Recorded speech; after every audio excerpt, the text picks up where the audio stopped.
So far, we learned to use the square root property of equality to solve quadratic equations. For an example like number 1, we would start by square rooting both sides. That undoes the square, and we're left with x equals plus or minus. Don't forget that when you square root both sides, you have to account for the positive or negative answer. But square root 2, 2 is not a perfect square. So does that mean that this problem has no solution? No, square root 2 is still a number. It's still an answer. So my two separate equations would be x equals positive square root 2 and x equals negative square root 2. The only thing about this is that square root 2 doesn't really make sense to me in the real world. Like if I said, hey, you owe me square root $2, how much would that be? So we're going to use a calculator to find a decimal approximation of what square root 2 is. Plug into a calculator square root 2 and negative square root 2.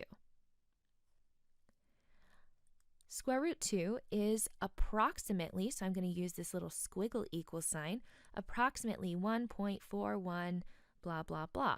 We're going to round to one decimal place, so that would be 1.4, and it would stay as 1.4.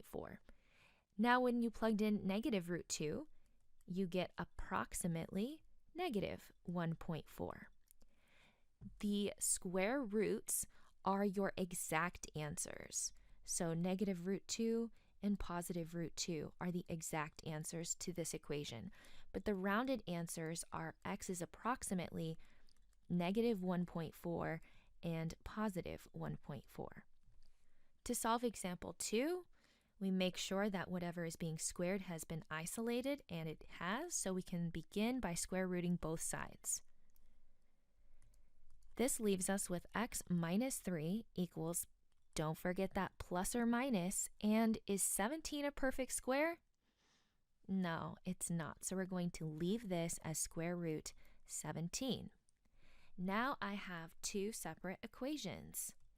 X minus 3 is equal to positive square root 17, and x minus 3 is equal to negative square root 17. So to solve for x, I'll add 3 on both sides. X is equal to 3 plus root 17. Those are not like terms, so I can't combine them. I'll write them next to each other. And this answer would be x is equal to 3 minus root 17. Those are our exact answers. To get our decimal approximations, we will plug 3 plus square root 17 and 3 minus square root 17 into a calculator. X is approximately positive 7.1 or negative 1.1. Ooh, this seems like it might be scary to try to do the check for.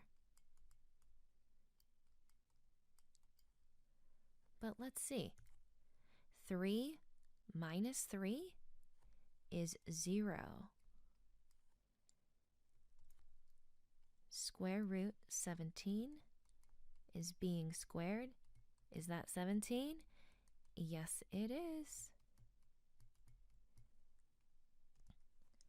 For the next one, we have 3 minus 3, again, is 0. Negative root 17 squared, is that equal to 17? Well, when you square a negative, that becomes a positive, and when you square square root 17, that becomes 17. Example number 3. First, I need to isolate the power. So x squared is not by itself on the left side of the equation. This negative 1 is over here, and I need to move it to the right side before using the square root property of equality. Let's add 1 on both sides. X squared is equal to 5, and now I can square root both sides.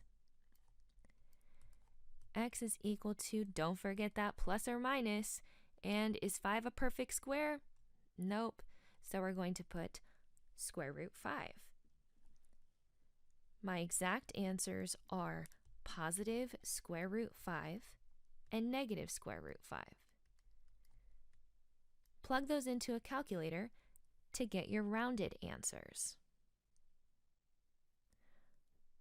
That rounds to approximately negative 2.2 and positive 2.2.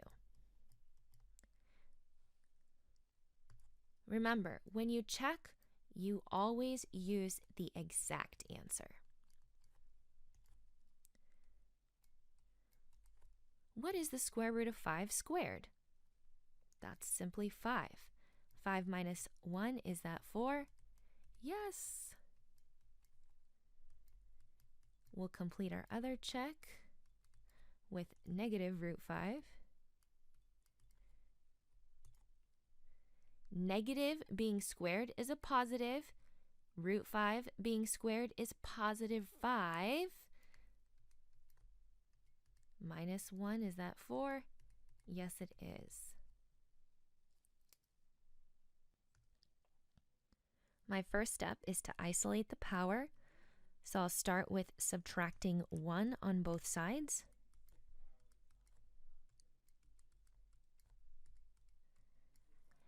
The power is still not completely isolated because of this 2 being multiplied. So we need to divide both sides by 2.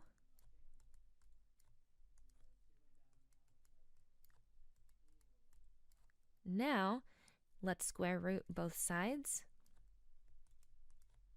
X is equal to plus or minus. And again, this is not a perfect square, so root 3. My exact answers are negative root 3 and positive root 3. Plug those into the calculator to get your decimal approximations.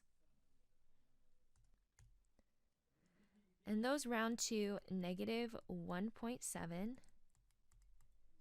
and positive 1.7. Let's check our first exact answer, negative root 3.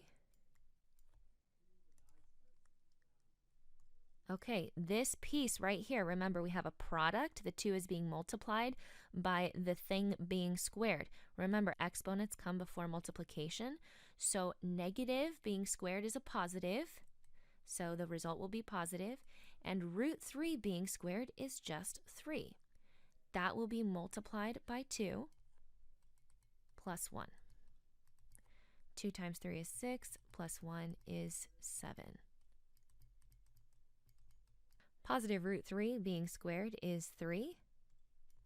Multiply that by 2. 6 plus 1 is 7.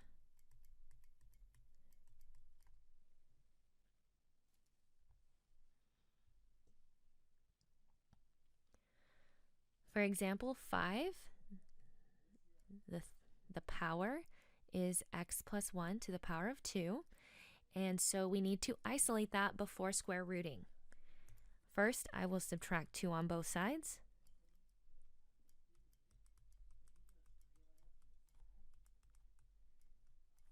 Now, this right here, I can't square root yet because this 3 is in front. It's being multiplied.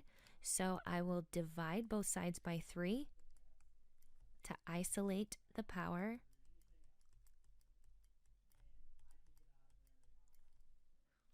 Now we'll square root both sides. X plus 1 is equal to plus or minus. And root 10 will leave as square root 10 because 10 is not a perfect square. My 2 equations are x plus 1 equals negative root 10 and x plus 1 equals positive root 10. To finish solving, I have x equals, these are not like terms, so I'll write them next to each other, negative 1 minus root 10. And I'll write negative 1 plus root 10. Those are my exact answers. Plug that into the calculator to get your rounded answers. This one is negative 4.16, okay, which when rounded to one decimal place, we'll round that up to 2, so negative 4.2. And this one is 2.16, which also will round to 2.2. Go ahead and check with your exact answers. Don't let it scare you. I'll walk you through the process. To begin, we need to evaluate the group. I see a -1 plus 1, which is 0. So what is inside of the group is now just negative root 10.